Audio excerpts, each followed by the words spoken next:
بار بار آپ یہ کہا کرتے تھے، لیکن آپ چاہتے. اسی طرح ہم نے عدت کا کیس بھی ویسے ہی چلا رہے ہیں. اسلام کی 1400 سال کی تاریخ میں آج تک کسی بھی پردہ دار خاتون کو اس طرح ذلیل و رسوا نہیں کیا گیا کہ اس سے پوچھا جائے کہ تمہاری جو ہے پیریڈز کی دن کون سے تھے اور کیسے تھے اور کیا تھے. بچیاں تک گواہی کے لیے کھڑی ہو جائیں. تو اس کیس کے اندر جب انہوں نے کہا یہ کیس نہیں بنتا، تو اس کے بعد پھر ان ججوں کے اوپر جسے کہتے ہیں کہ تمام ہتھکنڈے استعمال کیے گئے کہ جو خفیہ طور پہ کیے جاتے تھے.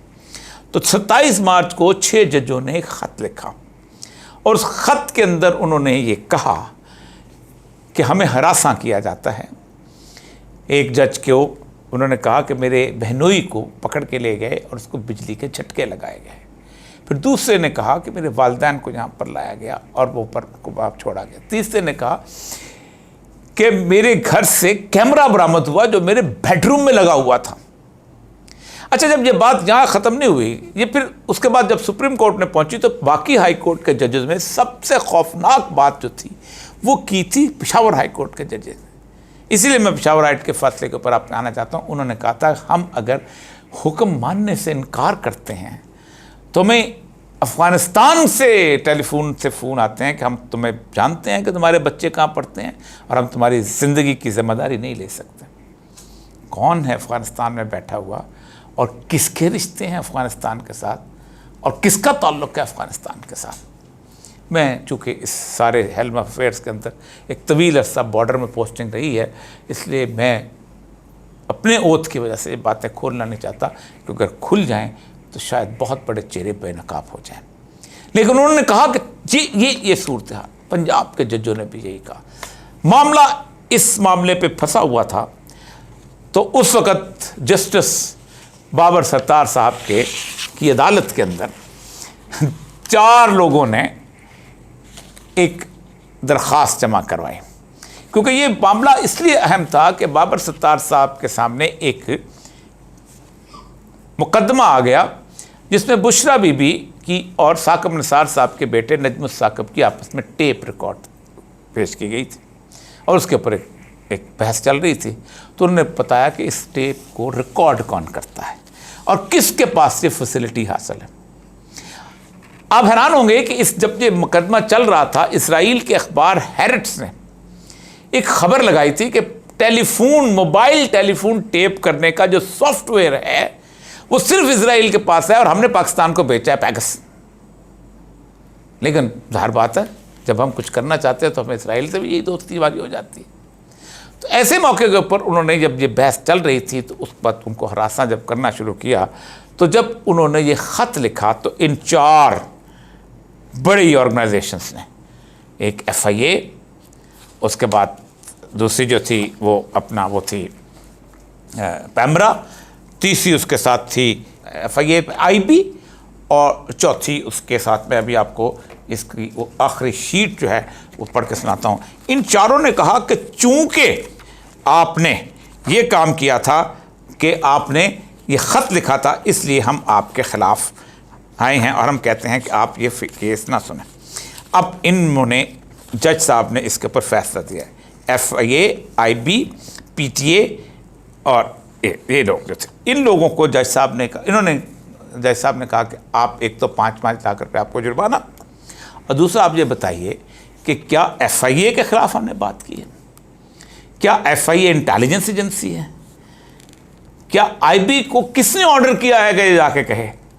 اور دوسری اہم بات جو انہوں نے کہا کہ یہ جو خط ہے یہ ہم نے انٹرنل پریشر کے طور پہ لکھا ہے اور سپریم جوڈیشل کونسل کو لکھا ہے کہ آپ بتائیں کہ آپ یہ ایسا کیوں کر رہے ہیں. اب یہاں اصل مسئلہ پتہ کیا ہے؟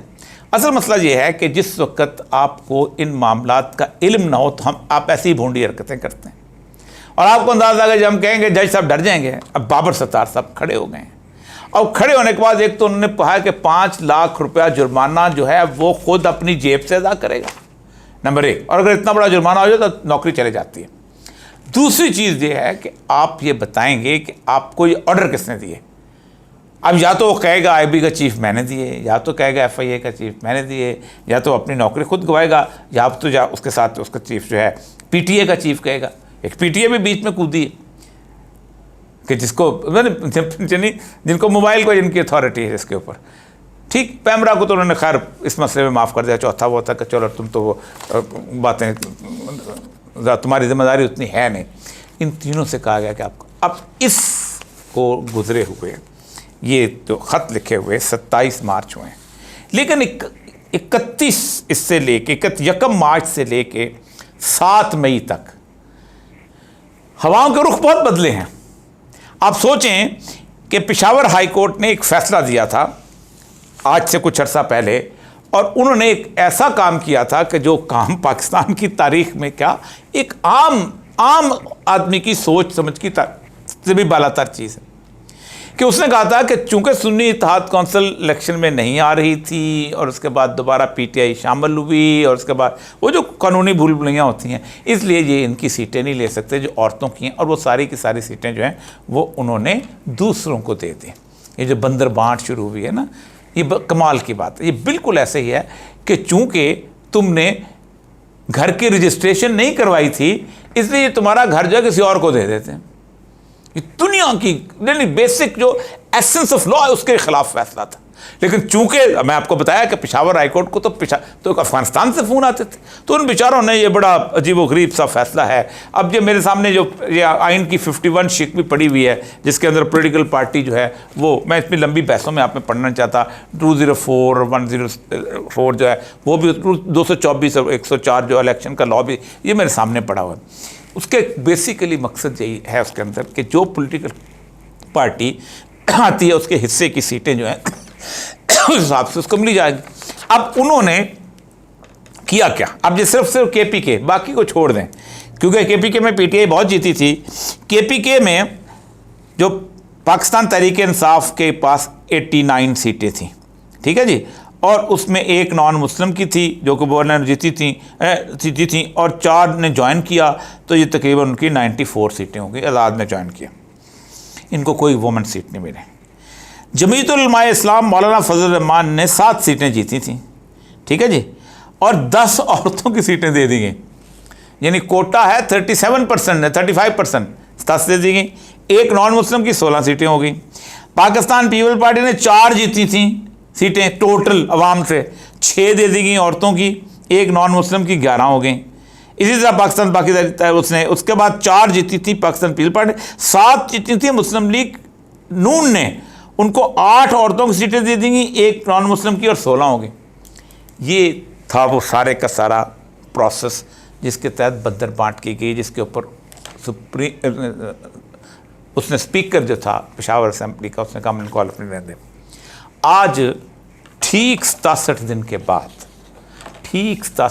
بعد پاکستان کی سپریم کورٹ میں یہ کیس لگا, اور اس کیس کی صرف میں پروسیڈنگز آپ کو سناؤں تو آپ حیران ہوں گے کہ ہوا کا جب رخ بدلتا ہے تو پھر کیا ہوتا ہے. جسٹس منصور علی شاہ صاحب جو ہیں انہوں نے جب اس فیصلے کے بارے میں بات کرنے شروع کی تو انہوں نے کہا کہ آرٹیکل 50 کہ آپ مجھے یہ بتائیے کہ جماعت کے رجسٹر سیاسی جماعت ہے, پی ٹی آئی ایک رجسٹر سیاسی جماعت ہے لیکن اس نے صرف الیکشن میں حصہ نہیں لیا, تو کیا وہ رجسٹریشن سے ختم ہو جائے؟ آزاد ارکان کو کتنے نے یہ انہوں نے پوچھا. انتخاب یعنی آپ کہتے ہیں اگر کسی سیاسی جماعت کے پاس انتخابی نشان نہیں ہے تو کیا اس کے امیدوار نمائندگی کے حق سے محروم ہو جائیں گے؟ پھر منصور علی شاہ صاحب نے یہ طلب ملنا تھا. منصور علی صاحب نے کہا سیاسی جماعتوں کے درمیان مخصوص نشستوں کی تقسیم کس فارمولے کے تحت ہوتی ہے؟ سیاسی جماعت کیا اپنی جیتی ہوئی سیٹوں کے ساتھ مخصوص سیٹیں لے گی یا زیادہ بھی لے سکتی ہے, جیسے آپ نے بندر بانٹ کر دی. پھر کہا منصور علی شاہ نے کہ بچی ہوئی نشستیں انہی سیاسی جماعتوں میں تقسیم کی جائیں گی. ہمیں پبلک مینڈیٹ کی حفاظت کرنی ہے. اصل مسئلہ پبلک مینڈیٹ کا ہے. مینڈیٹ پی ٹی آئی کو ملتا ہے, آپ سیٹیں دے دیتے ہیں مولانا فضل الرحمان کو اور مسلم لیگ کو اور پی ٹی آئی کو, اس کو پی پی کو. پھر منصور علی شاہ نے کہا یہ کیسے ممکن ہے کہ کسی کا مینڈیٹ کسی اور کو دے دیا جائے؟ اور پھر جسٹس رحمۃ اللہ نے کہا کہ ایک بڑی سیاسی جماعت کو اس کو انتخاب سے محروم کر دیا گیا. پھر انہوں نے کہا جو کام ڈائریکٹ نہیں کیا جا سکتا وہ انڈائریکٹ بھی نہیں ہو سکتا. اگر ڈائریکٹ آپ جو ہے کسی دوسرے کی سیٹیں نون لیگ کو نہیں دے سکتے تو انڈائریکٹ جناب حضرت قبلہ سکندر سلطان صاحب وہاں بھی نہیں دے سکتے. تو آج انہوں نے یہ فیصلہ معطل کر دیا اور اس وقت وہ تمام ارکان 77 ارکان جو تھے پنجاب اسمبلی کے, قومی اسمبلی کے, وہ ختم ہو گئے. یہ کیوں ہوا ہے؟ اس کی بنیادی وجہ یہ ہے کہ اب لوگوں کے مزاج کا لوگوں کو اندازہ ہو گیا ہے۔ پاکستان میں کوئی سپریم کورٹ کا چیف جسٹس ہو، ہائی کورٹ کا چیف جسٹس ہو یا جج ہو، کوئی کمشنر ہو یا ڈی آئی جی ہو، کوئی جرنیل ہو یا کوئی اور ہو، وہ اس معاشرے میں اٹھتا بیٹھتا ہے۔ اس کے بچے ہیں، اس کے داماد ہیں، اس کی بیوی ہے، اس کے رشتہ دار ہیں، وہ دکان پہ جا کے سودا سلف خریدتا ہے، وہ بازار میں گھومتا پھرتا ہے، وہ کلب میں اٹھتا بیٹھتا ہے۔ اس کو نہیں پتا کہ لوگ اس سے کتنی نفرت کریں گے اگر وہ فیصلے اس طرح کا کریں۔ ایک ہوا ہے جو پاکستان کے 8 فروری میں پاکستان کے عوام نے کریٹ کی، لیکن اس ہوا کے دوران پاکستان کی پوری تاریخ کا شاید سب سے بڑا مجرم وہ شخص ہوگا کہ جس نے پاکستان تحریک انصاف سے بلے کا نشان چھین کر یہ پاکستان کی پوری سیاسی تاریخ کے اندر ایک ایسی اتھل پتھل پیدا کی ہے کہ جس کے اندر لوگوں کو پاکستان کے عدالتی نظام سے اس سے توقع اٹھ گئی۔ آپ سوچ سکتے ہیں کہ چھوٹی چھوٹی کیسز کے اوپر بھی لوگوں کو عدالت کے ساتھ توقع ہوتی تھی کہ ہمیں انصاف مل جائے گا۔ بے شمار جگہ ایسا ہوتا ہے، کہیں ملتا ہے کہیں نہیں ملتا، وکیل زور ہوتا تو مل جاتا ہے، نہ وکیل زور ہو، جج نیک ہو تو مل جاتا ہے۔ لیکن جب سپریم کورٹ کا چیف جسٹس اس طرح کا فیصلہ کرتا ہے اور اس سے صرف 3 دن کے اندر اندر 12 کروڑ ووٹر ووٹ دینے جا رہا ہوتا ہے اور وہ چیف جسٹس کے فیصلے کے خلاف اپنے آپ کو مضبوط بند باندھتے ہوئے کبھی یہ نشان یاد کرتا ہے، کبھی یہ نشان یاد کرتا ہے، کبھی واٹس ایپ پہ اس کو بھیجتا ہے، کبھی واٹس ایپ پہ اس کو بھیجتا ہے، تاکہ ایک تصور دیا جائے کہ ہم تمہارے اس فیصلے کے خلاف متحد ہیں، اور وہ فیصلہ آپ کے منہ پر تماچے کے طور پر مار دیا جاتا ہے اور پوری قوم اس فیصلے کو شکست دے دیتی ہے۔ تو پھر اس کے بعد مجھے اس وقت صرف جسٹس قاضی فائز صاحب سے خاص طور پہ ریکویسٹ کرنی ہے کہ آپ کے پاس وہ ریویو موجود ہے۔ اگر آپ اس وقت اپنی اس غلطی کو مان کر اس فیصلے کو ریورس کریں گے تو تاریخ میں عزت سے آپ کا نام رہ جائے گا، ورنہ جسٹس منیر سے لے کے آج تک عدلیہ پر انگلیاں اٹھانے کے لیے فیصلے بھی موجود ہیں، جج بھی موجود ہیں اور تاریخ بھی موجود ہے۔ تاریخ میں زندہ رہنے کا موقع کبھی کبھی ملتا ہے، کبھی کبھی میسر آتا ہے۔ آپ میرے شہردار ہیں، میں ایک مدت سے آپ کے اور آپ کے خاندان کو جانتا ہوں۔ آپ یہ فیصلہ کریں گے تو شاید آپ کے گناہوں کی پاداش کم ہو جائے اور یہ قوم آپ کے اس فیصلے کو معاف کر دے۔